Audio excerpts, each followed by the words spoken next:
Commanders, मैं dragon country के लिए लड़ने में अपनी पूरी जान लगा दूंगा। मेरा ये सॉलिड कॉन्फिडेंस देकर बाकी कमांडर्स की आंखों में भी मेरे लिए तारीफ छलक रही थी। वीडियो कॉल कट हो गई। लिन जियान ये जो बड़ी जल्दी अपने नए रोल में सेट हो गए थे, उन्होंने सीधा मुझसे पूछा, डायरेक्टर, कमांडर्स ने हमें प्लान बनाने को कहा है और टाइम बहुत कम है। ये सुनकर मैंने थोड़ी देर दिमाग लगाया। रास्ते भर जो मेरे दिमाग में टूटे फूटे आइडियाज चल रहे थे, उन सबको एक साथ जोड़ा और धीरे से बोला, जहाँ तक मुझे पता है, जैसे ही मिथोलॉजिकल एरा आएगा, शुरुआत में ही हम पर एलियन बीस्ट्स का हमला होगा। पर अगर हम शुरुआत के इस बीस्ट टाइड यानी जानवरों के हमले को झेल गए, तो हमें थोड़ा सा टाइम मिल जाएगा खुद को डेवलप करने का। इसके अलावा मिथोलॉजिकल एरा के आते ही मिथोलॉजिकल दुनिया की पूरी की तूफान की तरह ब्लू स्टार में घुस आएगी, जिसकी वजह से ब्लू स्टार के सारे जानवर और पेड़ पौधे भी म्यूटेट यानी भयंकर रूप ले सके हैं। लिन जियन ये के माथे पर टेंशन की सिलवटें पड़ गई। ये हालत उनके सोचे हुए लेवल से कहीं ज्यादा खतरनाक थी। अगर ऐसा ही है जैसा तुम कह रहे हो, तो इसका मतलब ड्रैगन कंट्री को सिर्फ मिथोलॉजिकल एरा के बीस्ट से ही नहीं बचना होगा, बल्कि ब्लू स्टार के अपने ही म्यूटेटेड जानवरों और पेड़ पौधों से भी बचना पड़ेगा। हाँ, बिल्कुल सही, मैंने जवाब दिया। यहाँ आते वक्त मैं इस बारे में ही सोच रहा था।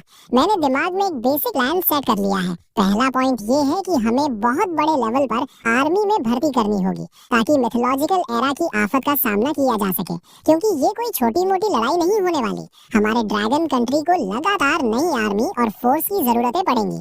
दूसरा पॉइंट, देश से प्यार करने वाले जितने भी लोग बाहर हैं यानी ओवरसीज हैं, उन सबको वापस बुला लिया जाए, और जिन्हें बाहर की हवा ज्यादा पसंद है, उनके साथ कोई जबरदस्ती मत करो। मिथोलॉजिकल एरा शुरू होने से ठीक 2 दिन पहले ड्रैगन कंट्री को अपने सारे बॉर्डर्स पूरी तरह बंद करने होंगे। तीसरा पॉइंट, हर स्टेट की मेन सिटी को अपना बेस बनाया जाए। छोटी सिटीज को बड़ी सिटीज के साथ जोड़कर पूरे 34 डिफेंस जोन्स बनाए जाएं, और उसके बाद सारी पब्लिक को सेफ तरीके से इन डिफेंस जोन्स के अंदर शिफ्ट किया जाए। इसके साथ ही हर डिफेंस जोन में 2 लाख सोल्जर्स तैनात किए जाएं। हमें की एनर्जी डिटेक्ट करने वाले सेंटर्स भी बनाने होंगे, ताकि हमें जल्दी से जल्दी पता चल सके कि ये खतरनाक बीस्ट्स कहाँ छुपे बैठे हैं। चौथा पॉइंट, देश के सारे टॉप साइंटिस्ट को एक साथ बुलाया जाए और पूरी पावर लगाकर सबसे खतरनाक और जानलेवा वेपन्स बनाए जाए। भले ही मॉडर्न गन्स और बॉम्ब्स हाई लेवल बीस्ट्स का कुछ ना उखाड़ पाए, पर जब लो लेवल बीस्ट्स का पूरा झुंड आएगा, तो ये हथियार बहुत काम आएंगे। पांचवा पॉइंट, मिथोलॉजिकल एरा के अचानक आने से पब्लिक में जो डर और दंगे राइट्स फैलेंगे, उन्हें कंट्रोल करने के लिए हमें मीडिया और इंटरनेट का पूरा यूज करना होगा, ताकि पब्लिक को ठीक से समझाया जा सके। हमें किसी भी हाल में लोगों के दिमाग में ये आखिरी उम्मीद डालनी होगी कि इस आफत में उनका देश उनके साथ खड़ा है। जैसे ही मेरी बात खत्म हुई, लिन जियांग ये के चेहरे पर हैरानी साफ दिख रही थी। इतने कम टाइम में तुमने इतना डिटेल्ड प्लान सोच लिया। भले ही इसमें थोड़ी बहुत कमियां हैं, पर फिर भी ये बहुत लाजवाब है। डायरेक्टर का प्लान, मैं अभी जरूरत लोगों को मीटिंग के लिए बुलाता हूँ। ये बोलते ही लिन जियांग ये को जैसे अचानक कुछ याद आया। डायरेक्टर, तो अभी शुरुआत के लिए आपको कितने फंड्स चाहिए? ये सुनकर मैंने हल्के से स्माइल किया। जब देश ही मेरा सबसे बड़ा सपोर्ट बन चुका है, तो सोच का लेवल तो बड़ा रखना ही पड़ेगा ना। शराफत या शर्म दिखाने का तो अब कोई सवाल ही नहीं पैदा होता। तो ठीक है, पहले 10 बिलियन दे दो, गेम में थोड़ा रिचार्ज मारना है। इतने बड़े अमाउंट पर लिन जियांग ये को बिल्कुल भी हैरानी नहीं हुई। आखिर अब मैं पूरे ड्रैगन कंट्री का सबसे वीआईपी इंसान जो बन चुका था। उन्होंने तुरंत एक और कॉल लगाई। करीब 10 मिनट बाद जब मैंने अपने फोन का मैसेज देखा, जिसमें 0 इतने थे कि स्क्रीन पर ठीक से फिट भी नहीं आ रहे थे, तो मेरा दिल औकात से बाहर जोरों से धड़कने लगा। सिर्फ 10 बिलियन ही तो है। साले पैरों, कांपना बंद कर सके हो क्या? डायरेक्टर, मुझे तुरंत एक्सपर्ट्स की मीटिंग बुलानी होगी, ताकि प्लान डिस्कस हो सके। क्या आप भी मेरे साथ चलना चाहेंगे? नहीं, अभी के लिए मेरा सामने ना आना ही ठीक रहेगा। इन सब कामों का पूरा चार्ज आप ही लीजिए। असली लोगों के साथ मीटिंग खेलने से अच्छा मुझे अभी गेम में अंधाधुंध पैसे उड़ाने का मजा ज्यादा पसंद आ रहा था। लिन जियानिए के वहाँ से निकलने के बाद मैंने फिर से अपना फोन निकाला, और जैसे कोई शॉपिंग मॉल में पागलों की तरह खरीदारी करता है, मैं भी शुरू हो गया। उन गिफ्ट पैक्स की प्राइसेस को देखकर, जो बस 1 घंटे पहले मेरी औकात से बिल्कुल बाहर थे, मैंने हल्के से हंसकर कहा, talent extraction gift back bye, skill scroll gift pack bye. इस वक्त तरह तरह के टैलेंट्स किसी टॉप मॉडल की तरह मेरे सामने डिस्प्ले हो रहे थे, पर मैं बस एक नजर डालकर उन्हें हटा रहा था। लेजेंडरी क्वालिटी से नीचे के टैलेंट्स को तो मैं घास भी नहीं डाल रहा था। पूरे 100 ड्रॉज होने के बाद अचानक मेरी आंखें चमक उठी। मेरी नजर स्क्रीन पर आए उस मिथिकल क्वालिटी टैलेंट पर अटक गई, क्लियर स्वॉर्ड हार्ट। ये स्वॉर्ड पाथ का top level mythical quality talent था। ये मुझे किसी भी आने वाले खतरे का पहले से ही अंदाजा दे सका था। हजारों तलवारें अपने ओरिजिन पर वापस आती है, ये तो जान बचाने के लिए एकदम मस्त चीज है। मैंने बिना किसी देरी के सीधा इसे बाइंड कर लिया। अगले आधे घंटे तक मैंने पागलों की तरह अंधाधुंध पैसे उड़ाए और आखिरकार मैंने अपने 5 टॉप लेवल मिथिकल टैलेंट्स चुन लिए थे। एक तो था कियोस स्वॉर्ड डोमेन। ये सारे स्वॉर्ड पार्ट्स को एक साथ मिला सकता था और इसमें मैं खुद से भी नई स्किल्स समझ सकता था। अगला था earth dragon overlord body. Alien beasts का खून और की निगलकर ये मेरी फिजिकल बॉडी को और सॉलिड बना सकता था। जब ये परफेक्ट लेवल पर पहुंच जाएगा तो मेरी फिजिकल बॉडी ही सेंट लेवल की हो जाएगी। उसके बाद आया ओथ फर्नेस। ये एलियन बीस्ट्स को पिघलाकर उन्हें लाइफ क्रिस्टल्स में कन्वर्ट कर सकता था।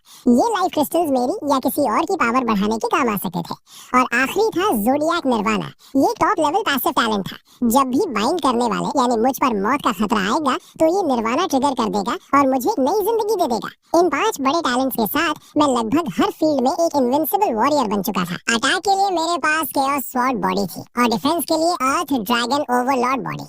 खतरे के वक्त मेरे पास ज़ोडिएक निर्वाणा था और सबसे बड़ी बात, मेरे पीछे पूरा देश मेरा सपोर्ट सिस्टम बन के खड़ा था। अब इससे फाड़ और क्या हो सकता था। बस एक ही प्रॉब्लम थी, ये 5 टैलेंट्स अभी अपने बेसिक लेवल पर थे। इन्हें अपग्रेड करने के लिए मुझे खुद ही इनकी प्रैक्टिस करनी होगी और इन्हें ठीक से समझना होगा। मैं इनको किसी गेम के गिफ्ट पैक से अपग्रेड नहीं कर सकता था। उसके बाद मैंने सारे प्रोफेशन स्किल्स स्क्रॉल वाले गिफ्ट पैक्स खरीद मारे। आखिर प्रोफेशन स्किल्स के भी अपने अलग लेवल होते थे, जो थे मॉर्टल grade, profound grade, spirit grade और अर्थ ग्रेड। शुरुआत में जो प्रोफेशन स्किल्स अवेकन होते थे, भले ही वो मिथिकल ग्रेड के क्यों ना हो, वो सब मॉडल ग्रेड से ही शुरू होते थे। उन्हें अपग्रेड करने के लिए खुद की मेहनत और स्किल की समझ लगानी पड़ती थी। पर मैं तो एक नंबर का चीटर या हैकर था ना, मेरी बात अलग थी। मैंने सीधा अपनी उन 5 बड़ी प्रोफेशन स्किल्स को स्पिरिट ग्रेड तक अपग्रेड कर दिया। ये सब करने के बाद मैंने अपने कैरेक्टर को वुटोंग फियर्स रियल्म डंजन क्लियर करने पर लगा दिया और खुद वापस मॉल चेक करने लग गया। बस दुख इस बात का था कि एक्सपीरियंस पिल्स खरीदने की डेली लिमिट थी, वरना मैं पक्का अपना लेवल सीधा 100 करके ही सांस लेता। खुद को सिर से लेकर पैर के नाखून तक फुल पावर से सेट करने के बाद आखिरकार मुझे अपनी टीम की याद आई।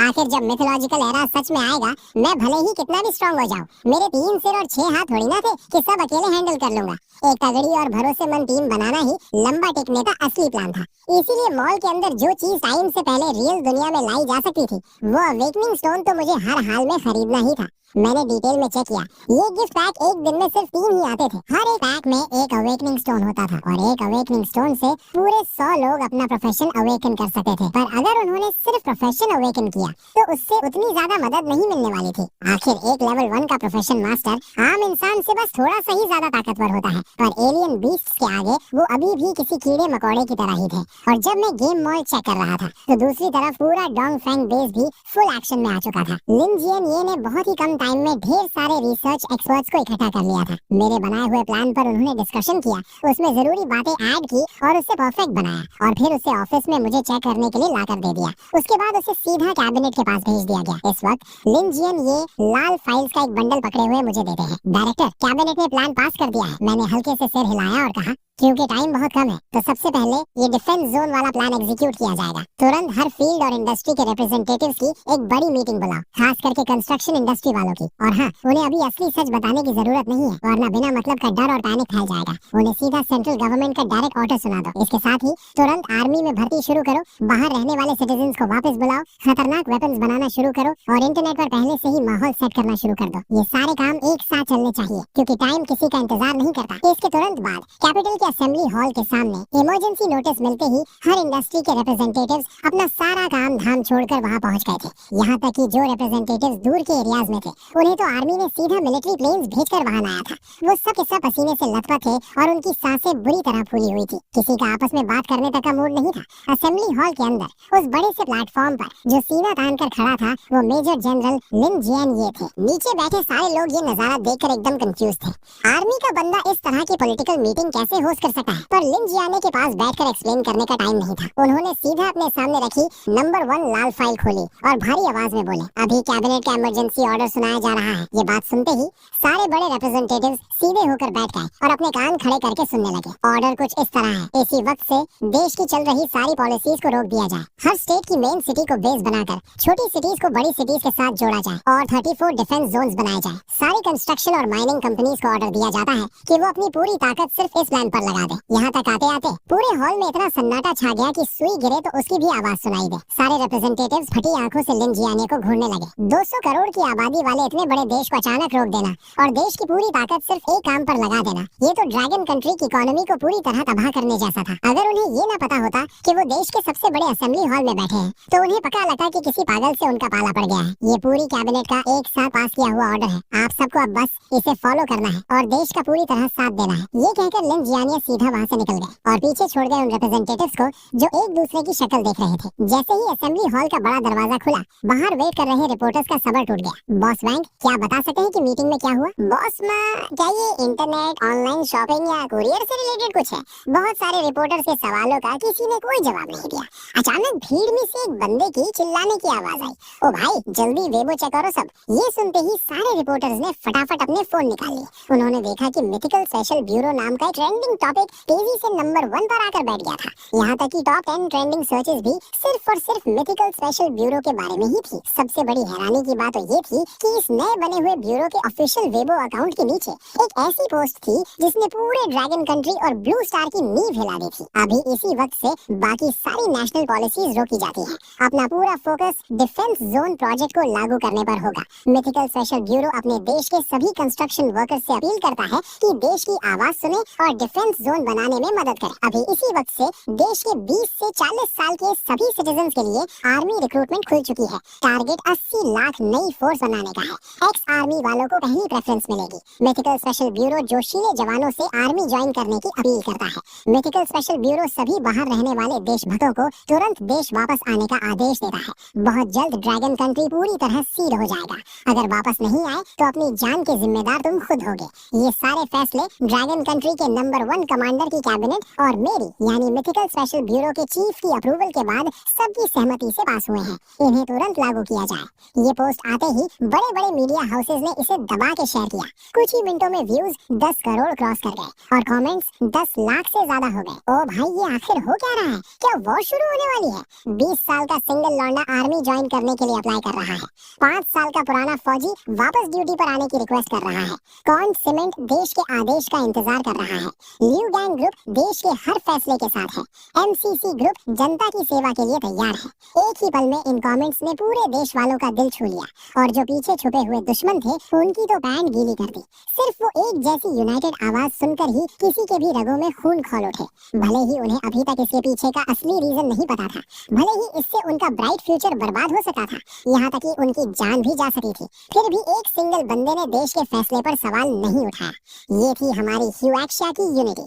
ये थी ड्रैगन की असली पावर। देश के अंदर पब्लिक का जोश एकदम हाई था और दूसरी तरफ वो खुद को फ्री बोलने वाले कंट्रीज शॉक में सुन पड़े थे, क्योंकि अगर यही सब उनकी जमीन पर हो रहा होता तो यूनाइटेड सपोर्ट की तो दूर की बात है, लगता है अनगिनत लोग सड़कों पर उतर आते प्रोटेस्ट करने, यहाँ तक कि दंगे फसाद भी शुरू हो जाते। उसी वक्त ईगल कंट्री के व्हाइट हाउस के अंदर वो सुनहरे बालों वाला लौंडा डोनाल्ड गुस्से से फट रहा था। व्हाट द फक, ये ड्रैगन कंट्री आखिर करना क्या चाहता है? 80 लाख की नई आर्मी तो चलो ठीक है, पर उन्होंने अपने बॉर्डर सील करके सारा ट्रेड रोक दिया है। क्या वो लोग वर्ल्ड वॉर 3 शुरू करना चाहते हैं? पता लगाओ, अपनी सारी पावर लगा दो और मुझे पता करके दो। और जो देश हमारे ड्रैगन कंट्री के दोस्त थे उन्होंने भी लगातार नंबर 1 कमांडर को कॉल लगाया, पर उन्हें बस एक ही जवाब मिला, नो कमेंट्स। दोस्ती का फर्ज निभाते हुए नंबर 1 कमांडर ने उन्हें इशारा जरूर दिया, दुनिया एक ऐसी तबाही का सामना करने वाली है जो पहले कभी नहीं आई। मेरे दोस्तों, बेहतर होगा तुम लोग जल्दी से जल्दी अपनी तैयारी शुरू कर दो। ये वार्निंग जल्दी ही बाकी देशों तक भी पहुंच गई और उन कमीनों ने इसे हल्के में लिया। एक तो वो यकीन नहीं कर रहे थे और दूसरा अगर उन्होंने यकीन कर भी लिया होता ना, तब भी उनकी औकात नहीं थी ये सब करने की।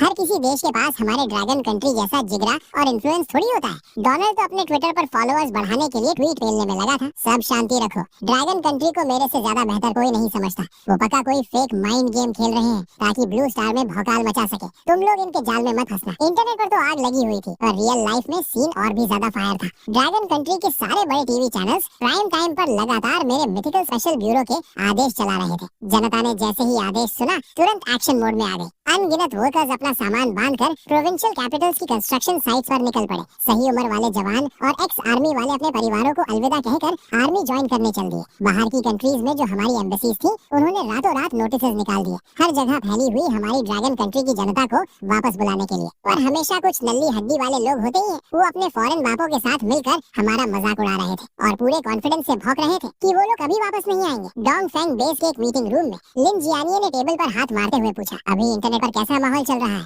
इंटरनेट टीम के हेड ने सच सच बताया, देश के अंदर पब्लिक का जोश एकदम हाई है। जो थोड़ी बहुत नेगेटिव आवाजें उठ रही थी उन्हें हमने पहली फुर्सत में ही दबा दिया है। और रही बात बाहर की, तो ज्यादातर लोग हमें नीचा दिखाने में लगे हैं। यहाँ तक कि कुछ बड़े फाइनेंशियल मगरमच्छ इस मौके का फायदा उठाकर हमारी इकोनॉमी से पैसा छापने की प्लानिंग कर रहे हैं। इन सब में सबसे ज्यादा नेगेटिव कमेंट्स हमारे उन स्टूडेंट्स के हैं जो बाहर पढ़ रहे हैं और ट्विटर पर भौंक रहे हैं। इसका इम्पैक्ट बहुत गंदा पड़ रहा है। ये सुनकर मैं जो मेन सीट पर बैठा था, मेरा चेहरा एकदम शांत था। मैंने भारी आवाज में कहा, जिनके खून में ही गद्दारी भरी है उनकी टेंशन मत लो और ना ही उन्हें मनाने की जरूरत है। हमें सिर्फ उनका ध्यान रखना है जो अपने देश से सच्चा प्यार करते हैं। जो लोग दूसरों के तलवे चाट रहे हैं वो वापस आकर भी क्या ही उखाड़ लेंगे। उन्हें इन्फॉर्म कर दिया, यही हमारे देश की मेहरबानी समझ लो। अभी सबसे बड़ा मुद्दा उन 34 डिफेंस जोन्स का कंस्ट्रक्शन है। बताओ उसकी तैयारी का क्या सीन है? मेरा सवाल सुनकर कंस्ट्रक्शन टीम का हेड अपनी जगह से खड़ा हुआ और बोला, सारी बड़ी construction companies, private engineering teams, mining companies, cement और स्टील फैक्ट्रीज ने एकदम आगे बढ़कर हमारी आवाज का साथ दिया है। अभी रातों रात सारा मटेरियल तय की गई जगहों पर पहुंचाया जा रहा है। कल आंख खुलते ही काम शुरू हो जाएगा।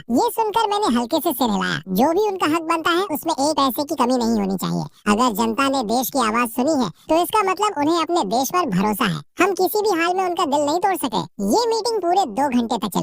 जब सारे मामले एकदम सेट हो गए तो मैं अपनी कुर्सी से उठा और वहाँ बैठे सब लोगों को घूरते हुए लाउड आवाज में बोला, साथियों, हम एक ऐसी तबाही का सामना कर रहे हैं जो हिस्ट्री में कभी नहीं आई। ये एक बहुत बड़ा खतरा तो है ही, पर इसके साथ साथ ये एक मौका भी है। मुझे पूरा यकीन है अगर हम सब और देश की पूरी जनता एक होकर लड़े तो ये तबाही हमारे ड्रैगन कंट्री के लिए आफत नहीं बल्कि एक नया रास्ता बनकर आएगी। मेरा इतना बोलना था कि मीटिंग रूम में बैठे नौजवानों के चेहरे जोश से लाल हो गए और बुढ़ों को तो जैसे 10 साल पहले की जवानी वापस मिल गई थी। सबके अंदर एक अलग ही लेवल की पावर भर गई थी। हर एक बंदे का खून उबाल मार रहा था। मीटिंग खत्म करके जब मैं अपने कमरे में लौटा तो आधी रात होने वाली थी। मैं चुपचाप अपने बेड पर बैठ गया और अपने प्रोफेशन मास्टर की पावर फीडबैक का वेट करने लगा।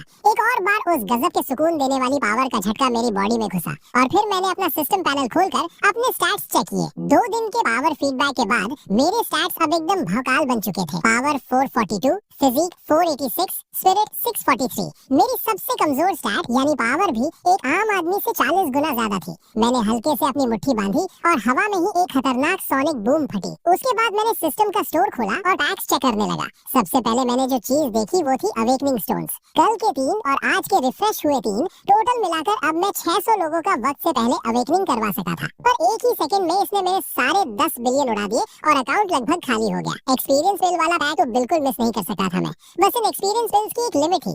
इन्हें सिर्फ लेवल 80 से नीचे वाले ही यूज कर सकते थे। मैं अभी ऑलरेडी लेवल 60 के आसपास था। लगता है 2 दिन में मेरे लिए इनका कोई यूज नहीं बचेगा। भाड़ में जाए, थोड़ा सा भी वक्त से पहले लेवल अप होना फायदे का ही सौदा है। जब मैं यही सोचकर पछतावा कर रहा था कि इन एक्सपीरियंस बिल्स का मैं खुद यूज नहीं कर पाऊंगा, तभी मुझे अचानक सिस्टम स्टोर में एक सरप्राइज दिखा। स्टोर रिफ्रेश हो गया था और अब एक नया एक्सपीरियंस बिल पैक आ गया था जो इस रियल दुनिया में वक्त से पहले लाया जा सकता था। ये देखकर तो मेरी खुशी का ठिकाना नहीं रहा। हालांकि इसकी प्राइस पूरे 3 बिलियन थी और इसे सिर्फ लेवल 30 से नीचे वाले ही यूज कर सकते थे, लेकिन इससे मेरी नई अवेकन फोर्स वक्त से पहले ही लेवल अप करके एकदम फाड़ू टीम बन जाएगी। बिना किसी शके ये आइटम तो मुझे खरीदना ही था। एक और जोरदार शॉपिंग स्प्री के बाद मैंने अपने उस लेवल 80 तक पहुंच चुके कैरेक्टर को सिकमोर डेंजर जोन में मॉन्स्टर्स को पेलने के लिए छोड़ दिया और खुद गहरी नींद में सो गया। अगले दिन डोंगफोंग बेस के अंदर जैसे ही मैं अपने ऑफिस में घुसा, मेरी सबसे पहली नजर वहाँ एकदम टिप टॉप खड़ी लिन टोंग पर पड़ी और मेरी टेबल पर ऑलरेडी एक गरम गरम कॉफी रखी हुई थी। मैं हैरानी से सुन्न पड़ गया। डायरेक्टर लिन, आप यहाँ क्या कर रही हैं? लिन टोंग का चेहरा थोड़ा लाल हो गया था। कल गवर्नमेंट ऑफिस में जो उसका अकड़ वाला एटीट्यूड था वो अब गायब था। ऊपर से ऑर्डर आया है कि मैं आपकी यानी चीफ की सेक्रेटरी बनकर आपके डेली काम में मदद करूं। मैंने कॉफी का कप उठाया और एक सिप लिया। मेरे दिमाग में छलका, इनका रोल कितनी जल्दी बदल गया भाई। पर खैर, आज मैं जिस पोजीशन पर था उसमें लिन टोंग का बहुत बड़ा हाथ था। लगता है आगे आने वाले दिनों में मुझे इस लड़की का थोड़ा ज्यादा ध्यान रखना पड़ेगा। डायरेक्टर लिन, आप खुद को एज अ सेक्रेटरी ट्रीट मत कीजिए। मेरी इस बात में छुपे हुए मीनिंग को पकड़कर लिन टोंग हल्के से मुस्कुराई। चाहे डायरेक्टर बनूं या सेक्रेटरी, एंड में दोनों काम तो ड्रैगन कंट्री की सेवा के लिए ही है ना। उसकी बात सुनकर मुझे अचानक रियलाइज हुआ कि इस सीरियस टाइम पर उसके साथ फ्लर्ट करना शायद थोड़ा ओवर हो गया था। मैंने तुरंत अपना चेहरा सीरियस किया और टॉपिक चेंज कर दिया। एक काम है जो आपको अभी करना है, तुरंत डायरेक्टर लिन को इन्फॉर्म करो। उन्हें कहो कि पूरे देश के सबसे best of the best special forces commandos को जमा करें। लिमिट एग्जैक्टली 600 लोगों की होगी। मेरा प्लान है उन्हें वक्त से पहले प्रोफेशन अवेकन करवाने का। फिर हम मिथिकल स्पेशल फोर्सेस की टीम बनाएंगे। और हाँ, मेरे कार्ड में 10 बिलियन और डाल दो। समझ गई? लिन टोंग ने जवाब दिया और तुरंत काम पर लग गई। ऑर्डर मिलते ही लिन जैन यान ने भी एक सेकंड वेस्ट नहीं किया। उसने तुरंत देश भर में फैले उन सारे एलीट कमांडोज को मैसेज भेज दिया कि अपने सारे करंट मिशंस छोड़कर सीधे डोंगफोंग बेस पहुंचे। 1 घंटे के अंदर ही डोंगफोंग बेस में एक के बाद एक आर्म्ड हेलीकॉप्टर्स लैंड करने लगे। उनके रोटर्स की आवाज पूरे एरिया में भौकाल मचा रही थी। Reporting sir, dragon soul squad, पूरे 30 लोग हाजिर हैं। कमांडर सर आकर इंस्पेक्ट कीजिए। Reporting sir, sharp blade squad, पूरे 30 लोग हाजिर हैं। कमांडर सर आकर इंस्पेक्ट कीजिए। भारी और तगड़ी आवाजें पूरे ट्रेनिंग ग्राउंड पर गूंज रही थी। अलग अलग यूनिफॉर्म्स में सारी टीम्स एकदम स्ट्रेट खड़ी थी। लिन जियान यान ने खुशी से अपना सिर हिलाया। तुम लोग सोच रहे होगे कि तुम्हें अचानक यहाँ क्यों बुलाया गया है। मैं तुम्हें बताता हूँ। हमारा हुआ क्सिया और इनफैक्ट पूरा ब्लू स्टार एक ऐसी तबाही का सामना करने वाला है जो पहले किसी ने नहीं देखी। हमारे आने वाले दुश्मन की औकात हमारी सोच से भी बड़ी है और तुम वो लोग हो जो चुने गए हो उस दुश्मन का सामना करने वाले सबसे पहले योद्धा बनने के लिए। मुझे बताओ, क्या तुम्हारे अंदर जिगरा है? Yes sir. उनकी खतरनाक दहाड़ से जैसे आसमान फट गया हो। बहुत बढ़िया, मुझे बस यही याद चाहिए थी तुमसे। मेरे पीछे आओ। अंडरग्राउंड बेस के अंदर मैं और लिन टोंग वहाँ उनका इंतजार कर रहे थे। हमारे साथ कुछ एक्सपर्ट्स भी थे जो उनका ब्लड सैंपल लेने आए थे ताकि उस पर रिसर्च कर सके। उसके बाद एक के बाद एक सारी टीम्स परफेक्ट सिंक में हॉल के अंदर घुसी। उनके सामने जो नजारा था उसे देखकर उनके अंदर हैरानी थी, पर किसी एक बंदे की आंख इधर से